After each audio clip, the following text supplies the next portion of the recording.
Hello guys, good evening. I am Atul Kumar from sciencewala.com। चलो आज 10th class की bio का पहला चैप्टर जो लैब प्रोसेसेस के नाम से जाना जाता है, चैप्टर 6 है। यहाँ पे बेटा इम्पॉर्टेंट चैप्टर है ये 10th का हमारे ख्याल से। ये जो है लैब प्रोसेसेस, जितने भी प्रोसेस होती है लैब में, लैब को सस्टेन करने के लिए सारी की सारी प्रोसेस यहाँ पे देखी जाएगी, चाहे हो रिस्पिरेशन हो, डाइजेशन हो, सर्कुलेशन हो, स्केलेटन हो, रिप्रोडक्शन हो। एवरी सिस्टम, जिस सिस्टम के जरिए कोई भी ऑर्गेनिज्म सस्टेन करते हैं, उस सिस्टम को हम लोग रीड करने वाले हैं यहाँ पे बेटा, लैब प्रोसेसेस जो चैप्टर 6 है। यहाँ पे हम लोग चलेंगे थोड़ा सा लैब प्रोसेसेस के कंडीशन में, हमको थोड़ा सा इंट्रोडक्शन की ज़रूरत है। तो बेटा यहाँ पे इंट्रोडक्शन मैं देना चाहूँगा। एक्चुअली होता क्या है कि यहाँ पे हमें बात करी जाती है कि किस तरीके से आप मतलब कि लिविंग और नॉन लिविंग में डिफरेंसेस समझोगे। तो यहाँ पे आपसे कही जाती है कि भाई how do we tell the difference between what is alive and what is no alive. मतलब कि कौन किसमें जान है, कौन जिंदा है और कौन जो है मरा हुआ है, कौन लिविंग है और कौन नॉन लिविंग है। तो आप कैसे डिफ्रेंशिएट करोगे। तो जैसे आप 11th क्लास में जाते हो तो वहाँ पे बहुत सारे चीज़ आपको मिलती है। जो जो जो पहली चैप्टर होती है 11th की, द लिविंग वर्ल्ड, उसमें सारे के सारे चीज़ों को आपको डिफाइन करी गई है कि कौन लिविंग है, कौन नॉन लिविंग है। तो वहाँ पे आपको दिखाया गया है कि बेटा हम वहाँ पे एक कोड जनरेट करते हैं। आपको बताऊं, उसमें मोर ग्लास करके वहाँ पे मैं कोड एक जनरेट करता हूँ। मतलब metabolism, cellular organization, reproduction, excretion, growth, evolution भी यहाँ पे है, ग्रोथ, लिविंगनेस, एडेप्टेशन और सेल्फ रेप्लिकेशन और सेल्फ कॉन्शियसनेस। ये सारी की सारी प्रॉपर्टी होती है जो लिविंग की है। मोर ग्लासेस, इसमें कहने का मतलब क्या है कि ये सारी चीज़ें होंगे तो आप समझना कि वो लिविंग है। और कहने का मतलब क्या है कि लिविंग की जो एक कैरेक्टर होती है वो सारे के सारे हैं। लेकिन कभी कभी पूछा जाता है कि what are the defining features, defining character of the living organism. तो डिफाइनिंग कैरेक्टर के लिए आपको बताना पड़ेगा कि सिर्फ और सिर्फ उसी में होता है, सिर्फ और सिर्फ लिविंग में ये कैरेक्टर होती है, नॉन लिविंग में नहीं होता है। जैसे ग्रोथ की बात करें बेटा, तो हिमालय भी क्या होते हैं कि ईच एंड एवरी ईयर, प्रत्येक साल जो है 1 से 1.5 सेंटीमीटर की इसमें ग्रोथ होती है by the something depositions on it. मतलब उस पर कुछ न कुछ बाहरी चीज़ों का डिपोजिशन होता है जिसकी वजह से हिमालय का हाइट बढ़ जाता है। जैसे आप माउंट सैंडियो की बात करते हैं कि एक बालू की टीला की बात करो या एक बॉल्डर्स की बात करते हैं, लकड़ी के टुकड़ों की बात करते हैं। तो एक बकेट पानी में आप लकड़ी के टुकड़ा को भर रात छोड़ दो तो वो फूल जाता है, तो इसमें भी ग्रोथ हो रही है। लेकिन इसे इसे लिविंग की प्रॉपर्टी नहीं बोलेंगे। तो बहुत सारे क्राइटेरिया है। जैसे आपको हमने कहा कि भाई मेटाबॉलिज्म, तो मेटाबॉलिज्म के अंदर वो सारे प्रोसेसेस आते हैं जिसमें सारे केमिकल रिएक्शन शुरू होते हैं। वो मेटाबॉलिज्म को 2 कैटेगरी में रखा गया है, एक एनाबॉलिज्म, दूसरा जो है कैटाबॉलिज्म। Anabolism and catabolism. तो sum of the anabolism and catabolism is known as का मेटाबॉलिज्म। ये केमिकल रिएक्शन है, ये रिएक्शन ही सस्टेन करती है किसी सेल को, किसी लिविंग ऑर्गेनिज्म को सस्टेन करने के लिए, अलाइव रखने के लिए। तो ये सारे के सारे लिविंगनेस की प्रॉपर्टी है। यहाँ पे आपको बात करूँ तो बेटा आपसे कहा जाता है कि भाई कैसे आप डिफ्रेंशिएट करोगे कौन अलाइव है और कौन नॉट अलाइव है। तो उसमें आपको कहा जाता है कि मान लो कि हम एग्जांपल के तौर पे बात करते हैं कि कोई जो है एक डॉग जो है, रनिंग डॉग दौड़ रहा है, जो कोई एक काव है जो कर्ड, कर्ड मतलब तो चारा, चारा चिवा रहा, चोइंग कर रहा है, या एक आदमी जो है shouting loudly on on the street, मतलब एक गली में जो है खूब जोर से चिल्ला रहा है। तो आप उस जगह पे कहते हो कि ये सब के सब हम जानते हैं कि क्या है, लिविंग है। लेकिन आपसे बात किया जाता है कि व्हाट इफ द डॉग और कॉ और मेन वर्स अस्लीप, मतलब कि वो सोया हुआ है या मरा हुआ है, ठीक है ना। तो we would still think that the they were alive. कहते हैं कि वो क्या है कि मतलब कि सोया हुआ है तो कह सकते हैं कि अलाइव है। बट कैसे, how did we know that, आप कैसे कह सकते हो। तो हमें जब देखा जाएगा कि यदि हम उसके नाक के पास हाथ रख के तो वो ब्रीदिंग करता हुआ नजर आएगा, सांस लेता हुआ नजर आएगा, and we know that alive, तब उसे हम क्या करते हैं, जिंदा है। या सांस नहीं ले रहा हो तो क्या हो जाएगा, मरा हुआ। तो व्हाट अबाउट प्लांट। लेकिन प्लांट के बारे में आप कैसे कह सकते हो कि भाई उसके नाक तो होते नहीं, कैसे बताएंगे कि भाई वो जो है सांस ले रहा है या नहीं ले रहा है।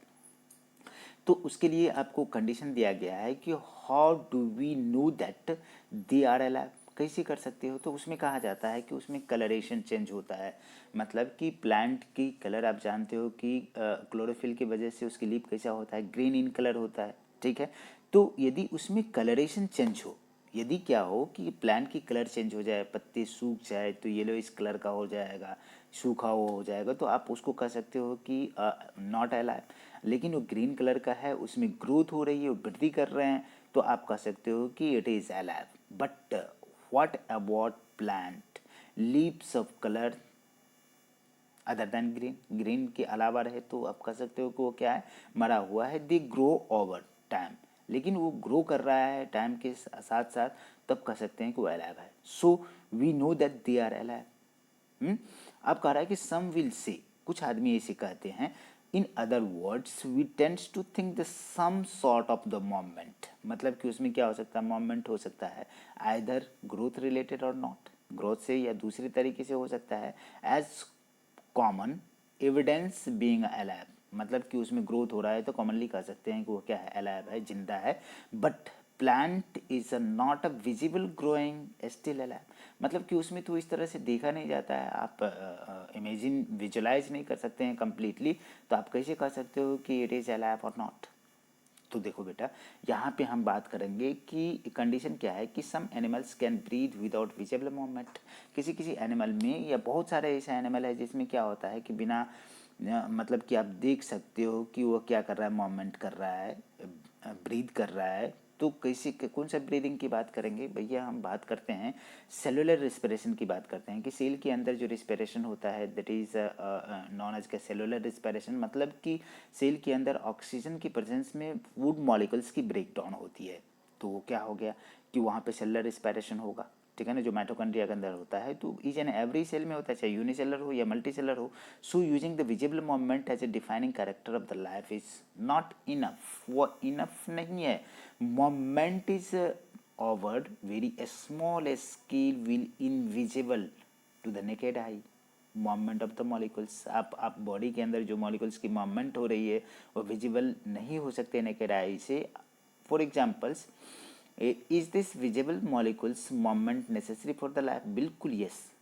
अरे भाई, जब तक आपके अंदर कोई केमिकल रिएक्शन नहीं हो रहा है, दैट मीन्स कि मेटाबॉलिज्म नहीं हो रही है, कैटाबॉलिज्म और एनाबॉलिज्म। कैटाबॉलिज्म कहने का मतलब होता है ब्रेक डाउन प्रोसेस, काटना। ब्रेक डाउन कहने का मतलब क्या होता है कि जैसे हम मान ले कि बात करते हैं कि कार्बोहाइड्रेट है, हमने खाना के तौर पे क्या क्या लिया, कार्बोहाइड्रेट लिया, प्रोटीन लिया, फैट्स लिया या लिपिड लिया, ये सारे के सारे तो पॉलीमर है, ठीक है ना। मतलब कि ये बहुत सारे मोनोमर से मिलके बने होते हैं, तो ये सब टूटेंगे अपने अपने छोटे छोटे स्मॉल यूनिट्स में, ब्रेक होगा। तो ब्रेक होने के लिए कार्बोहाइड्रेट ग्लूकोज में टूटेगा, प्रोटीन जो है अमाइनो एसिड में टूटेंगे, और फैट्स जो है इसमें फैटी एसिड प्लस ग्लिसरॉल में टूटेगा। तो ये छोटे छोटे मॉलिक्यूल्स जाएंगे कहाँ पे बेटा, ये सेल के अंदर एक पार्ट होता है जो माइटोकॉन्ड्रिया में जाएंगे, वो टूटेंगे, ब्रेक डाउन होंगे, और तब जाकर के एनर्जी लिबरेट होगा। तो ये कंडीशन क्या है कि यहाँ पे तो आप बात कर सकते हो कि बिल्कुल वहाँ पे जब मॉलिकुलर मूवमेंट एकदम नेसेसरी है, जब तक नहीं होगा, इनविजिबल है बट नेसेसरी है। If we ask the question of the professional biologist, यदि आप किसी प्रोफेशनल बायोलॉजिस्ट से जो बायोलॉजी के ज्ञाता है उनसे बात करोगे एज लाइक मी, तो मैं बोलूँगा क्या बेटा, it is they will see yes, होता है।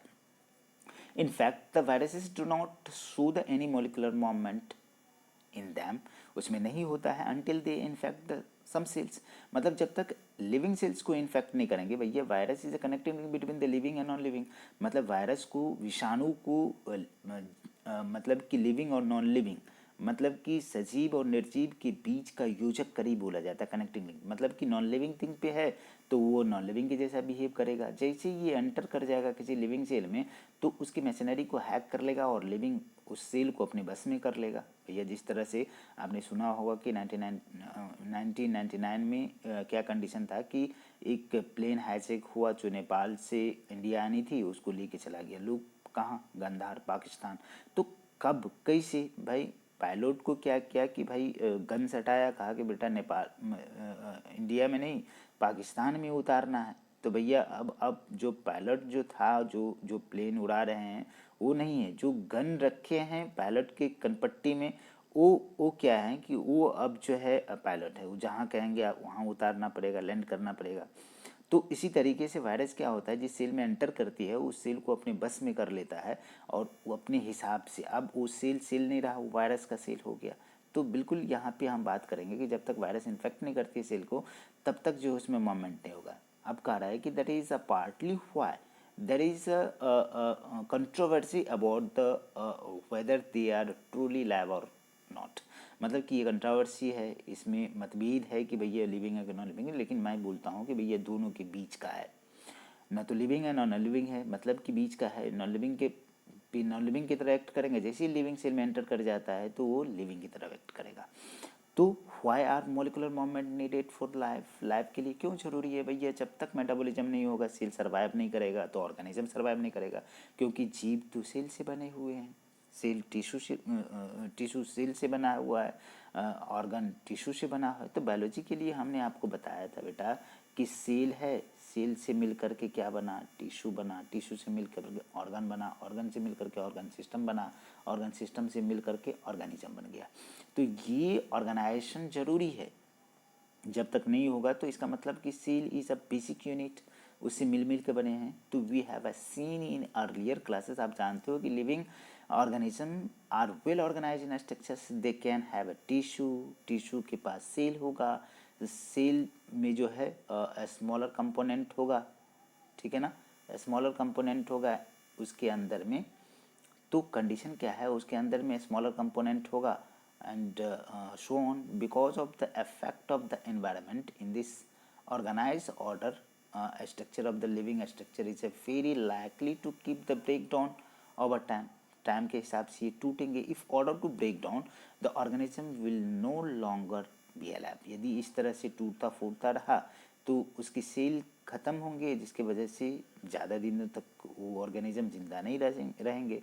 So the living creatures must keep the repairing, मतलब कि टूटते फूटते रहेगा लेकिन बनता भी रहेगा, रिपेयर भी होगा। Maintenance their structure since all the structures are made up of molecules.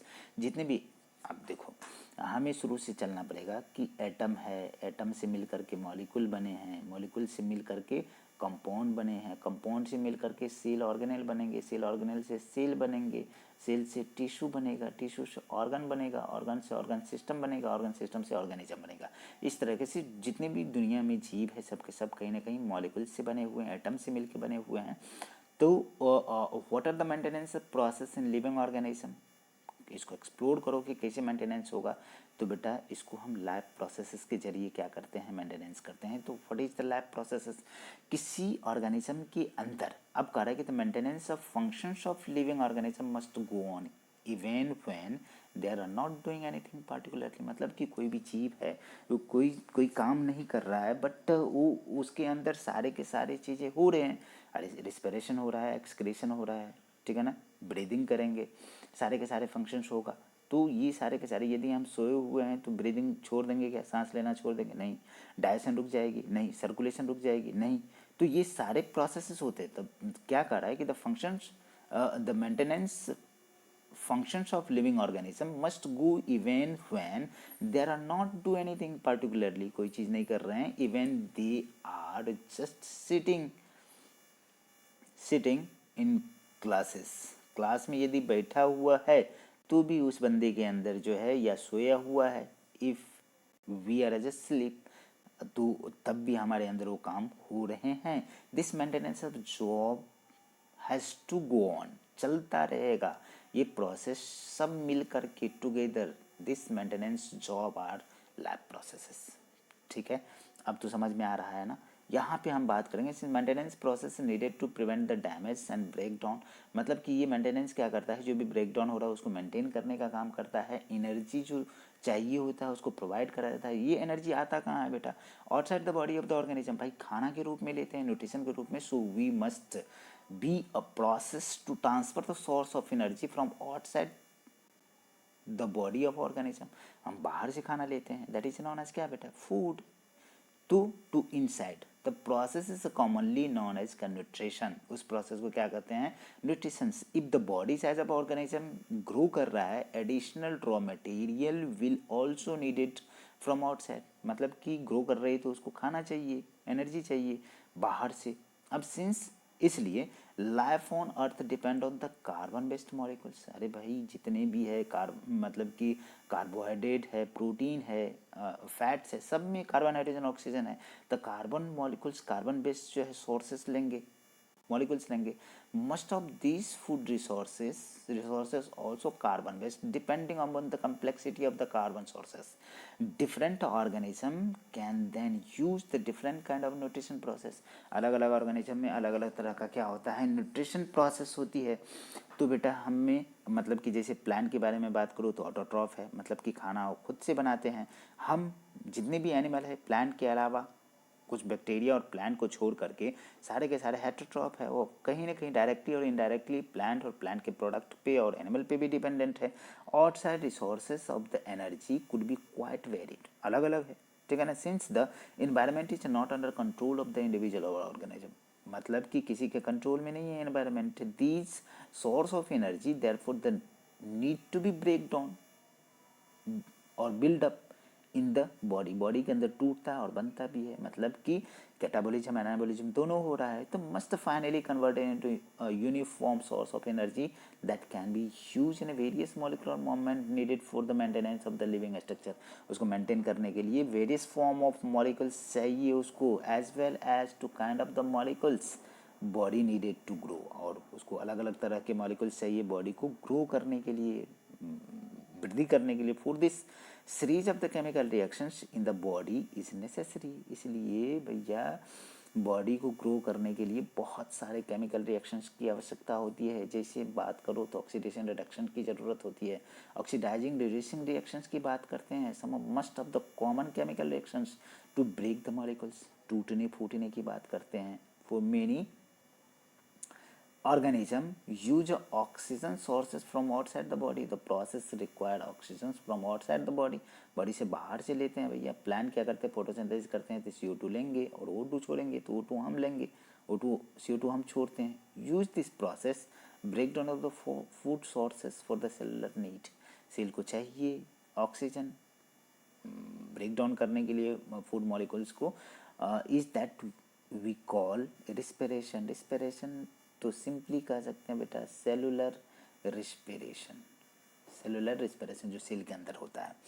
अब क्या करें? In this case the single cell organism no specific organ for taking food and exchange of gases and removal of the waste product to be needed because entire surface of the organism contact with the environment। मतलब कि किसी unicellular organism की body में कोई सब particular अंग नहीं होता है, ऑर्गन नहीं होता है जिसके जरिए क्या कर सकता है? अलग अलग कामें कर सकता है। तो क्या कर सकता है? उसके बॉडी पे पूरे के पूरे बॉडी सरफेस ही क्या करता है? ये एनवायरनमेंट के कांटेक्ट में होते हैं। जो O2 CO2 जितनी भी चीज़ें हैं, वेस्ट प्रोडक्ट और खाना इनटेक करना या एग्जिट करना, मतलब कि लेना और बाहर निकाल, अंदर लेना बाहर निकालना, वो बॉडी सरफेस से ही करते हैं, दूसरा कोई अंग नहीं होता है। But what happen? The body size of the organism increases. क्या होगा जब बॉडी साइज बढ़ जाएगा? जैसे बात करें तो multicellular organism design becomes more complex. जैसे मल्टीसेलुलर ऑर्गेनिज्म की बात करते हैं, all cell must not directly contact with the surroundings.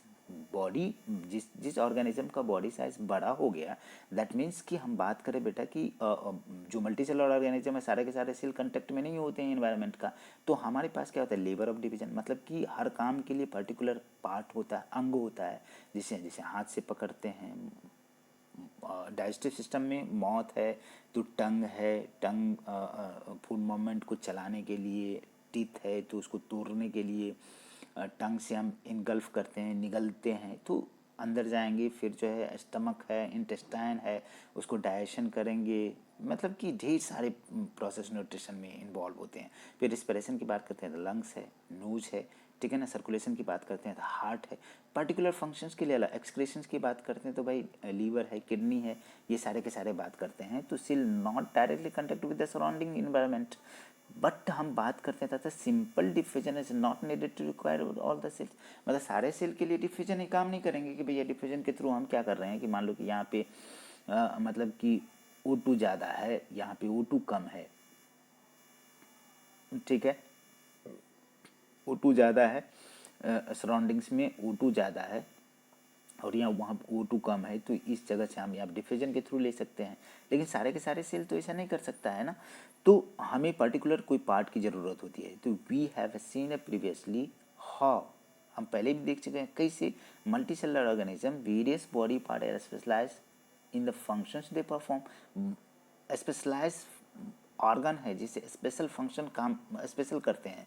We are a familiar that with the idea of this specialise tissue, अलग अलग टिश्यू है, and their organisations in the body of the organism, तो tissues organ system बनेंगे। इस तरीके से हम बात करें कि it is therefore not surprising that the uptake of the food and oxygen will also the functions of specialised tissue. बिल्कुल इससे सरप्राइज नहीं होंगे, ये हमारे प्रत्येक पर्टिकुलर अंग ऑर्गन या टिश्यू का अलग अलग काम होता है। इस प्रकार हाउएवर दिस प्रोसेस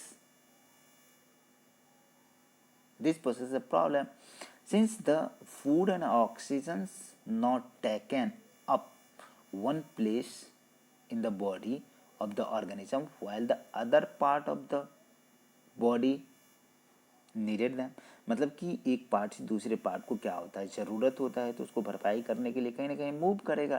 तो खाना खाया, खाना खाने के बाद जो है हमारे सर्कुलेटरी सिस्टम में गया, सर्कुलेशन से सारे के सारे जगह पे क्या हो गया कि वो फूड मॉलिक्यूल्स जो है मूव करके जाएंगे। O2, CO2 and nutrients everything is carried out by the blood. आप जानते हो ब्लड के through the situations create a need for the transportation system, transport system for the carrying oxygen and food के लिए।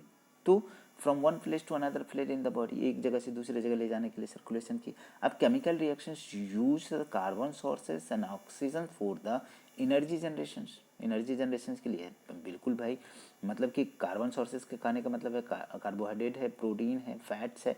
Oxygen को ले जाने के लिए हमारे पास ये है haemoglobin. Create a by product that is not only useless for the cell of the body but could even harmful. बहुत सारे ऐसे चीज़ है जो हमारे बॉडी के अंदर जो हार्मफुल प्रोडक्ट बनेंगे, वेस्टफुल प्रोडक्ट बनेंगे, उसको रिमूव आउट भी करना पड़ेगा, तो उसको वेस्ट कहेंगे। These waste by product therefore needed to the remove from the body, body से बाहर करने के लिए, and discarded outside by a process that is known as excretion. Again, it basic rule for the body, ठीक है। यहाँ पे बात करेंगे बेटा कि डिजाइन किया गया मल्टी सेलुलर ऑर्गेनिज्म के कंडीशन में specialised tissue for the excretions will develop. Organ है एक्सक्रीटरी सिस्टम, जिसमें हम बात करें, आपको कह दिए कि किडनी है, फिर जो है हम बात करते हैं तो लीवर है, ठीक है ना, which means that the transportation system will needed for the transport of waste away from the cell this to this excretory system. Let us consider these various processes essential to maintenance life one by one, एक एक करके करेंगे। थोड़ा से यहाँ पे एक question है बेटा, इसको आप कर सकते। इसके बाद हम लोग डाइजेस्टिव सिस्टम, न्यूट्रिशन में बात करेंगे। तो ये क्वेश्चन के कंडीशन में why is diffusion insufficient to meet the oxygen requirement in multicellular organism like the human में डिफ्यूजन ही सफिशेंट क्यों नहीं है ऑक्सीजन को फुलफिल करने के लिए? भैया हम मल्टी सेलुलर ऑर्गेनिज्म है, बॉडी सरफेस सारे के सारे जो सेल हमारे इन्वायरमेंट के कांटेक्ट में नहीं है, तो इन्वायरमेंट से डिफ्यूजन के थ्रू नहीं ले सकता, उसके लिए स्पेशलाइज सिस्टम चाहिए। What criteria do use to decide the whether something is alive? कौन सा क्राइटेरिया है जिसे डिसाइड कर सकते हैं कि कोई चीज़ जिंदा है या मरा हुआ है? तो हम बात करेंगे कि बहुत सारे ऐसा सिस्टम है जिसके ज़रिए हम उसको डिफाइन कर सकते हैं कि वो लिविंग है या नॉन लिविंग है, कैसे अलाइव है। तो उसके लिए मेटाबॉलिज्म है, रिस्पिरेशन है, एक्सक्रीशन है, ग्रोथ है, रिप्रोडक्शन है, इवोल्यूशन है, ठीक है ना, बहुत सारी चीज़ें हैं, ठीक है ना, मेटाबॉलिज्म, सेलुलर ऑर्गेनाइजेशन है, कॉन्शसनेस है। तो तीसरा ये क्वेश्चन हो गया। ये क्वेश्चन तीसरा क्वेश्चन है what is outside raw material use for by an organism? कैसे रॉ मटेरियल यूज़ करते हैं? तो भैया O2 and CO2 carbon product और O2 जो हम यूज़ करते हैं for the energy and respiration के लिए, what process would you consider essential for maintenance of the life? बहुत सारे प्रोसेस है जिसमें हम बात करते हैं, तो बेटा ब्रीदिंग है, डाइजेशन है, रिस्पिरेशन है, एक्सक्रीशन है, स्केलेटन है, रिप्रोडक्शन, बहुत सारे सिस्टम है। तो यहाँ पे बेटा न्यूट्रिशन की बात करेंगे नेक्स्ट लेक्चर में। तो चलिए, थैंक यू।